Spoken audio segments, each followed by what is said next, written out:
9 जनवरी 2021 Sukarno हाता international airport Indonesia. दोपहर के 1 बजे बोइंग 737 का एक विमान श्री विजया फ्लाइट 182 उड़ान की तैयारी कर रहा था। इस प्लेन को काफी एक्सपीरियंस पायलट उड़ा रहे थे। कैप्टन अफवन 54 वर्ष के थे और उनके पास 17,904 फ्लाइट आवर का एक्सपीरियंस था। इस एयरलाइन से पहले वो इंडोनेशियन एयरफोर्स के लिए काम किया करते थे। वहीं फर्स्ट ऑफिसर डीजीओ थे। इनके पास 5,107 फ्लाइट आवर का एक्सपीरियंस था। प्लेन में 12 क्रू मेंबर्स मौजूद थे, जिनमें से 6 एज अ पैसेंजर सफर कर रहे थे। इन 12 क्रू मेंबर्स के अलावा 50 पैसेंजर्स भी मौजूद थे। धीरे धीरे पैसेंजर्स प्लेन में सवार होने लगे। यात्रियों के लगेज, खाने पीने का सामान प्लेन में लोड किया जाने लगा। उधर एक पायलट प्लेन का इंस्पेक्शन कर रहे थे। बेसिकली ऐसे इंस्पेक्शन में पायलट प्लेन के चारों ओर घूमकर देखता है कि सब ठीक है या नहीं। इस प्लेन को पोंटिनाक इंटरनेशनल एयरपोर्ट जाना था, जो कि है इंडोनेशिया में। पर इससे पहले कि प्लेन टेक ऑफ कर पाता, तेज बारिश होने लगी। प्लेन को 1:40 में टेक ऑफ करना था, पर इस फ्लाइट में करीब 1 घंटे की देरी हो गई। बारिश थमने का नाम नहीं ले रहा था। फाइनली एटीसी ने प्लेन को टेक ऑफ कराने का परमिशन दे दिया। अब ये प्लेन तेज बारिश में रन करते हुए उड़ान भरने लगा। एटीसी ने कहा कि आप 29,000 फीट पर जाकर हमें दोबारा से कांटेक्ट कीजिए। कुछ देर बाद एटीसी ने रडार पर देखा कि ये अपने रास्ते से थोड़ा भटक चुका है, इसीलिए उन्होंने दोबारा से कांटेक्ट किया। SJ-182, आप अपने रास्ते से भटक चुके हैं। SJ-182, प्लीज जवाब दीजिए। एटीसी के लाख कोशिशों के बावजूद भी पायलट की तरफ से कोई भी रिस्पांस नहीं आया।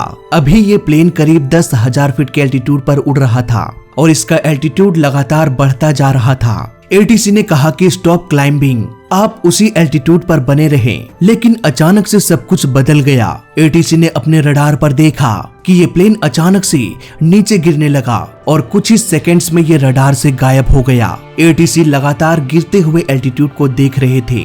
इतनी तेजी से कोई प्लेन कैसे गिर सकता है? अगर प्लेन के सारे इंस्ट्रूमेंट्स को ऑफ करके 10,000 फीट के एल्टीट्यूड पर भी छोड़ दिया जाए, तब भी ये प्लेन इतनी तेजी से नहीं गिरेगा जब तक कि इसे गिराया ना जाए। लेकिन अभी ये सब सोचने का वक्त नहीं था। इस प्लेन का लास्ट लोकेशन जहां पर ये क्रैश हुआ था, वो ऑलमोस्ट 20 किलोमीटर दूर समुद्र में था। कुछ ही देर बाद रेस्क्यू टीम घटना स्थल पर पहुंच गए। समुद्र में यात्रियों के बॉडी पार्ट्स, प्लेन के टुकड़े, सब कुछ पानी में तैर रहा था। इस नजारे को देखकर सभी को ये अंदाजा हो गया कि इस हादसे में कोई भी जिंदा नहीं बचा होगा। समुद्र की गहराई भी अधिक नहीं थी। ये ऑलमोस्ट 50 फीट गहरा था। तुरंत ही कुछ गोताखोर को समुद्र के अंदर भेजा गया, जिसका रियल फुटेज आप देख सकते हैं। पानी के अंदर बिखरे प्लेन के छोटे छोटे टुकड़े ये साफ साफ बताने की कोशिश कर रहा था कि ये प्लेन बहुत ही तेजी से समुद्र से टकराया होगा। प्लेन में सवार सभी 62 लोगों को मौत से लड़ने का मौका भी नहीं मिला।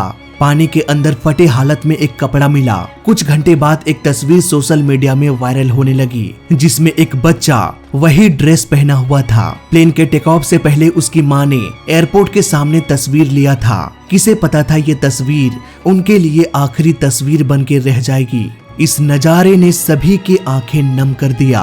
प्लेन का ज्यादातर मलबा 30 से 40 फीट पर ही था, इसलिए प्लेन के पार्ट्स को, पैसेंजर्स के बॉडी को जल्द से जल्द निकाल लिया गया। घटना के अगले दिन दोनों ब्लैक बॉक्स को खोज निकाला गया, लेकिन इसका रिपोर्ट आने में अभी वक्त था। उधर इन्वेस्टिगेशन की टीम ऐसे सवालों का पता लगाने में लग गए जो हर किसी के समझ से परे था। प्लेन 11,000 फीट के एल्टीट्यूड में उड़ रहा था और महज 20 सेकंड्स के अंदर ही समुद्र से टकरा गया। आखिर इतनी तेजी से कैसे कोई प्लेन गिर सकता है? बोइंग 737 का ग्लाइड रेशियो ऑलमोस्ट 15:1 होता है। आसान भाषा में कहें तो प्लेन के कॉकपिट में जितने भी सारे स्विच है, सबको ऑफ कर दो। इसके दोनों इंजन में आग लगा दो। बैटरी उखाड़ के प्लेन से बाहर फेंक दो और अगर कुछ करने का मन है तो वो भी कर दो। इतना सब कुछ अत्याचार करने के बाद भी अगर ये प्लेन 1 फीट नीचे आएगा तो 15 फीट आगे जाएगा। मतलब कि प्लेन का एल्टीट्यूड अगर 10,000 फीट था तो ये प्लेन करीब 150,000 फीट की दूरी तय कर सकता था और इतना दूर जाने में प्लेन को वक्त तो लग ही जाता। हालत कितनी भी क्रिटिकल हो, इस प्लेन को गिरने में 1 से 2 मिनट का वक्त लगना चाहिए था। जबकि ये सिर्फ 20 सेकंड्स में किसी पत्थर की तरह नीचे गिर गया। ये बात इन्वेस्टिगेशन की टीम को हजम नहीं हो रही थी। ये तो वही बात हो गई कि पत्थर और कागज को एक साथ गिराया गया, लेकिन कागज पत्थर से पहले गिर गया। सैटेलाइट के एडीएसबी के डाटा से एक चौंकाने वाली खबर सामने आई। इस ग्राफ में हम देख सकते हैं इस प्लेन का स्पीड पहले तो कम हो गया, लगभग 100 नॉट्स के आसपास, लेकिन अचानक से इसका स्पीड 3.5 गुना से भी अधिक बढ़ गया और इसके ठीक 10 सेकंड्स बाद ही ये प्लेन क्रैश हो गया। जो कुछ भी प्लेन में हो रहा था उसे बिना ब्लैक बॉक्स की मदद से सॉल्व करना इम्पॉसिबल हो गया। खैर, घटना के 2 महीने बाद ही ब्लैक बॉक्स के डाटा को सक्सेसफुली डाउनलोड कर लिया गया और जब इसने सभी सवालों का खुलासा किया तो पूरी की पूरी कहानी एक अलग डायरेक्शन में चली गई। तो आइए देखते हैं ब्लैक बॉक्स का ये रिपोर्ट क्या कहती है। फ्लाइट डाटा रिकॉर्डर के अनुसार सारे कंफ्यूजन्स के पीछे बस एक ही कड़ी थी, प्लेन का ऑटो थ्रोटल। अब ये ऑटो थ्रोटल क्या होता है? दोस्तों, प्लेन के इंजन के पावर को घटाने या बढ़ाने के लिए इस थ्रोटल को अप या डाउन किया जाता है। ये अलग अलग इंजन्स के लिए अलग अलग होता है। नॉर्मली इन दोनों थ्रोटल को एक साथ ही आगे पीछे किया जाता है ताकि प्लेन का दोनों इंजन स्टेबल कंडीशन में पावर ट्रांसमिट करता रहे। अगर इस थ्रोटल को आगे पीछे कर दिया जाए तो दोनों इंजन एक समान पावर जनरेट नहीं कर पाएगा और प्लेन एक तरफा होकर झुकना शुरू हो जाएगा। इन दोनों थ्रोटल को अलग अलग तब यूज किया जाता है जब प्लेन का इंजन किसी गड़बड़ी की वजह से एक समान थ्रस्ट प्रोड्यूस नहीं कर रहा हो। सपोज राइट साइड का इंजन थोड़ा कम थ्रस्ट प्रोड्यूस कर रहा है। ऐसे में पायलट राइट साइड के थ्रोटल को थोड़ा सा बढ़ा देगा ताकि दोनों इंजन का थ्रस्ट बराबर हो जाए, लेकिन ऐसा नॉर्मली होता नहीं क्योंकि दोनों इंजन सेम कंपनी का सेम मॉडल होता है, इसलिए इसका थ्रस्ट भी बराबर होता है और पायलट्स थ्रोटल को एक साथ आगे पीछे करते हैं। अब ये तो हुई थ्रोटल की बात। अब समझते हैं ऑटो थ्रोटल किस प्रकार से काम करता है। दोस्तों, प्लेन के टेक ऑफ और लैंडिंग के समय थ्रस्ट को मेंटेन रखना बहुत जरूरी हो जाता है। इसके अलावा भी बहुत सारे कंट्रोल्स होते हैं, चेकलिस्ट होता है, इन सभी को ध्यान देना पड़ता है। दोनों में से अगर एक पायलट इस थ्रस्ट लीवर को ही अगर पकड़कर बैठा रह जाए तो भाई और कंट्रोल्स को कौन देखेगा। इसलिए प्लेन के इस थ्रस्ट लीवर को या कहें थ्रोटल को ऑटोमेटिक कर दिया गया है, यानी कि प्लेन का कंप्यूटर खुद ये डिसाइड करेगा कि कब इस थ्रोटल को आगे या पीछे करना है। इसके लिए पायलट्स को बस ऑटो थ्रोटल के इस बटन को प्रेस करना पड़ता है। इसके बाद दोनों पायलट्स कॉकपिट के और दूसरे कंट्रोल्स को देखने लगते हैं, चेकलिस्ट को चेक करने लगते हैं। ऑटो थ्रोटल की खास बात ये होती है कि प्लेन का ऑटो पायलट भी अगर डिस्कनेक्ट हो जाए तब भी ऑटो थ्रोटल डिस्कनेक्ट नहीं होगा। इसे डिस्कनेक्ट करने के लिए वापस से इस बटन को प्रेस करना होता है, या फिर अगर पायलट थ्रोटल में अधिक जोर लगाते हैं तो कंप्यूटर ऑटो थ्रोटल को बंद कर देता है। वो सोच लेता है कि पायलट ऑटो थ्रोटल को अपने कमांड में लेना चाहता है, इसलिए अब उसकी जरूरत नहीं है और वो खुद को शट डाउन कर देता है। तो अब आपको ऑटो थ्रोटल का भी कॉन्सेप्ट समझ में आ गया होगा।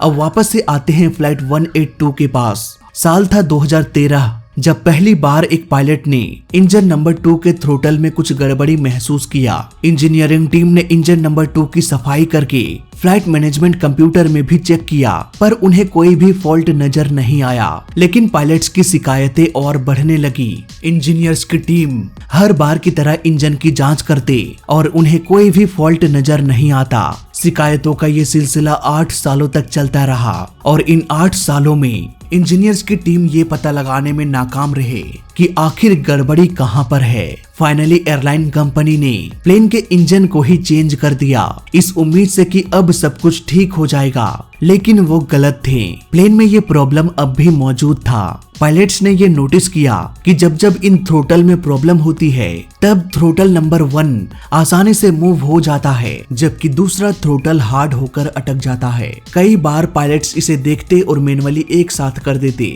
अब क्योंकि ऐसा बस कुछ सेकेंड्स के लिए हो रहा था, इसलिए पायलट्स को कई बार तो ये पता भी नहीं चलता कि प्लेन में ऐसा कुछ हुआ भी है। इस फॉल्टी थ्रोटल की वजह से दोनों इंजन के थ्रस्ट में थोड़ा बहुत बदलाव तो हो जाता था, जिसकी वजह से प्लेन का डायरेक्शन भी थोड़ा बहुत बाएं दाएं हो जाता। लेकिन क्योंकि प्लेन ऑटो पायलट में उड़ान भरता है, इसलिए ये ऑटो पायलट प्लेन को तुरंत सीधा कर देता है और कॉकपिट में बैठे दोनों पायलट्स को पता भी नहीं चलता कि ऑटो थ्रोटल में फॉल्ट हुआ। प्लेन का डायरेक्शन बिगड़ा, लेकिन ऑटो पायलट ने उसे सही कर दिया। दोस्तों ये प्रॉब्लम भले ही 8 सालों से थी, पर ये उतना डेंजरस नहीं था। इसी वजह से एक दशक गुजर जाने के बावजूद भी कोई भी प्लेन हादसा इस फॉल्टी थ्रोटल की वजह से नहीं हुआ, सिवाय श्रीविजय एयरलाइन फ्लाइट 182 के। इसे कुछ इस तरह से समझते हैं कि आप कूड़े से ढेर सारे पत्थर को उठा के ले आते हैं और एक एक करके तालाब में फेंकने लगते हैं। ऐसा करने से क्या इस बात की पॉसिबिलिटी है कि उस पत्थर से कोई मछली मर जाए? वेल नहीं।